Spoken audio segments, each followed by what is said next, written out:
Une feuille de route impressionnante. Un curriculum vitae aussi long que le pont de la Confédération. Alors, on est avec Isabelle Huot, docteur en nutrition, et je vais passer au cash, comme on dit, parce que c'est dans le contexte de notre dernière chronique ensemble, dernière collaboration. Tu me fais un quiz sur tout ce que tu m'as présenté comme chronique de l'été. Bien, la dernière fois, le quiz, honnêtement, tu t'en es bien sorti parce qu'il était très, très, très difficile. Et il y a même des choses que j'avais peut-être pas dites. Ah, bon, c'est sûr que là, ça rend ça un petit peu plus compliqué. Mais je fais appel à tous ceux qui sont à l'écoute et à la régie et aux recherchistes. On va faire ça en équipe. Donc, oui, Marianne m'a dit. Première question. Quel régime a fait ses preuves dans la prévention de la maladie d'Alzheimer? Est-ce que c'est le régime méditerranéen, la diète japonaise, le régime MIND ou encore les trois? J'aurais tendance à dire les trois, peut-être, mais le régime MIND. Bien, non? Oui, c'est bon, parce que le régime MIND, c'est vraiment celui qui est le plus efficace, mais les trois aussi, c'est bon. Parce que dans ma chronique, effectivement, je disais c'est le régime méditerranéen, la diète japonaise, on fait leurs preuves, mais le nouveau régime, c'est MIND. Bon, j'ai-tu au moins des petits bruits, là? Oui. La foule en délire qui applaudit pour cette première bonne réponse. Première bonne réponse. On continue. Quelle consommation? Ça me stresse, là. J'ai pensé à juste, je me disais, mon Dieu, ça avait été tellement difficile ton questionnaire l'autre fois. C'est ma faute, c'est ma faute. Puis tu sais comment je t'écoute dans tes chroniques, je prends des notes, j'applique ça dans mon quotidien après. C'est vraiment ma faute. C'est vraiment très, très, très difficile. Quelle consommation hebdomadaire d'alcool correspond au nouveau repère canadien sur l'alcool comme un risque modéré? Là, je vois que la réponse est écrite.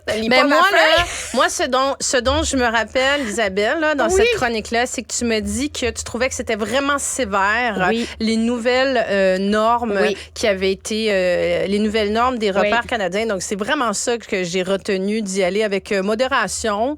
Oui. Puis, mais pour les normes, mettons, là, le risque modéré, tu sais, on parle, ça serait quoi? Est-ce que c'est 2 verres au moins? C'est un continuum de risque. Quotidien? Hebdomadaire. Le risque modéré, 3 et 6 verres par semaine, 7 verres et plus par semaine ou 2 verres au moins. Un risque modéré. Hebdomadaire, moi, je dirais 3 à 6 et j'ai une équipe en régie qui dit ça aussi. Oui, voilà, tout va bien. Hey, on est bien excités de faire un quiz. 2 sur 2. Quel est le nom du polyphénol qu'on trouve dans le raisin qui est particulièrement bénéfique pour la santé et longévité? Puis on en a parlé dans 2-3 chroniques. Les catéchines, le resveratrol, le lycopène, le sulforaphane. C'est le resveratrol. Wow! Ouais, 3 sur 3. Non, mais ça va bien parce que là, je prends des vraies questions pigées dans mes chroniques.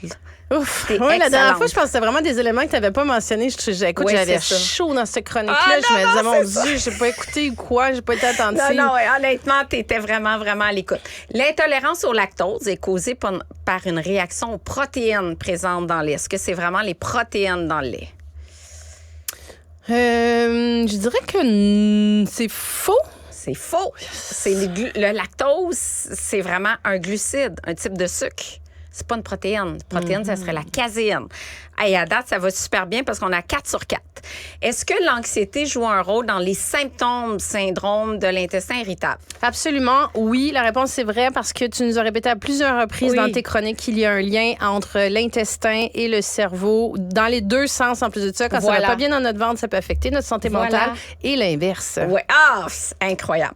Est-ce que les œufs bruns sont plus nutritifs que les œufs avec la coquille blanche? Non, c'est toute la même affaire. Puis même les œufs bio, puis les œufs poules à grains, puis les œufs poules en liberté. Non, mais moi, ça, c'est une question que je me posais depuis longtemps. Donc, écoute, tu as libéré plein de cases dans ma tête cet été de choses qui, quand j'allais faire mon épicerie, je me disais, c'est pénible, je n'ai pas de réponse à cette question. Ça, je les ai enregistrées dans mon espace mental. Là. Oui, je le sais. Parmi les espèces de poissons suivantes, laquelle il faut limiter parce qu'elle est riche en mercure? Est-ce que c'est le thon frais ou congelé, le maquereau, le tilapia, le pangasius ou le thon pâle en conserve? Je dirais le thon frais. C'est ça, hein? Parce qu'il est gros. Les réponses, il me semble que tu m'avais expliqué le thon pâle en boîte, ça va, mais le thon frais, plus le poisson est gros, plus il mange de petits poissons, Voilà. plus il va manger de mercure. Parce que les petits poissons ont consommé du mercure, c'est ça? Ah, c'est excellent, excellent. Écoute, on passe de... J'ai pas dormi depuis 3 nuits. J'ai rêvé, j'ai réécouté toutes tes chroniques. C'est incroyable. Vrai ou faux, manger sans gluten est meilleur pour la santé pour tous? Non, je dirais que c'est faux. Voilà, c'est faux. Pour les gens qui ont une hypersensibilité au gluten ou une maladie cœliaque qui est une intolérance au gluten. Est-ce que c'est vrai que les succédanés de sucre sont recommandés par l'OMS pour perdre du poids? Genre le aspartame, le sucralose, est-ce que l'OMS les recommande? Ça me fait non dans la régie et ça me rappelle aussi que tu nous as même dit que l'OMS disait qu'il fallait faire attention à l'aspartame parce qu'il y avait un risque potentiel de cancer. Ah, écoute, c'est incroyable. Oh mon Dieu, c'est toi qui es chaud. Écoute, je suis contente. C'est bon, c'est que des bonnes réponses. Le soya est déconseillé aux femmes ménopausées. Non, le soya est très conseillé aux femmes ménopausées et en périménopause. Tu nous as dit parce qu'il y a des phytoestrogènes. Incroyable. Puis tu nous as dit de manger des edamame, du lait de soya, des graines de lin. Oui! C'est bon. Du soya puis du tofu, là.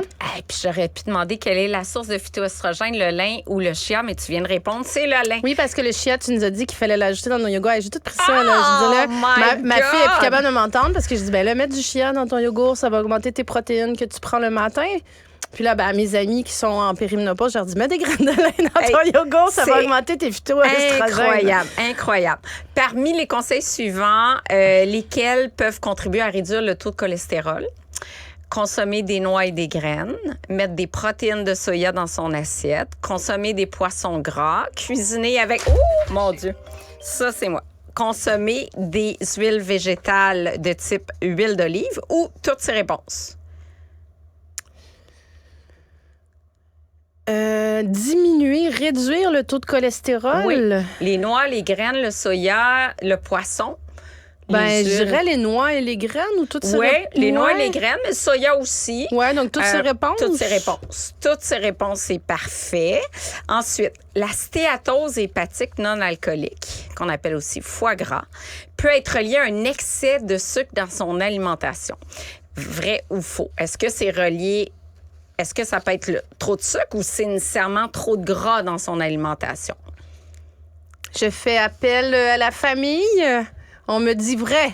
Oui, vrai. Vrai. Effectivement. Tu vois, tout le monde écoute tes chroniques tellement attentivement. Parce qu'on pense foie gras, on dit, c'est manger trop de gras. J'ai failli me faire prendre. Toi, j'ai failli dire c'est du gras, mais ça avait l'air d'une pogne un petit peu. Oui, mais c'est souvent des gens qui prennent trop de glucides ou trop de sucre, puis ça vient souvent avec une obésité abdominale, une perte de poids est garante de renverser la problématique. Donc, quand même, très bien. Est-ce que c'est possible de boire trop d'eau? Oui, c'est possible de boire trop d'eau. Il y a même eu un article où une madame presque... non, elle est décédée en plus de ça. Elle est décédée parce qu'elle avait pris 3 litres d'eau super rapidement. Oui. Donc oui, c'est possible, effectivement, de prendre trop d'eau. Puis le décès que j'ai en tête, c'était une marathonienne à New York qui avait bu genre 10-12 litres puis qui a perdu en même temps des électrolytes dans la sueur, du sodium, et tombée en hyponatrémie. Puis arrêt cardiaque. Fait qu'effectivement, c'est pas mal une note parfaite. Là, on a-tu fini ou il reste du temps? Tu peux y aller avec une dernière. Parmi les aliments suivants, lequel n'est pas considéré comme une source de calcium? Mais ça, je pense que je l'ai même pas dit. Je sais pas si j'ai parlé de ça. Non. Bref, non, on parle pas de ça. OK.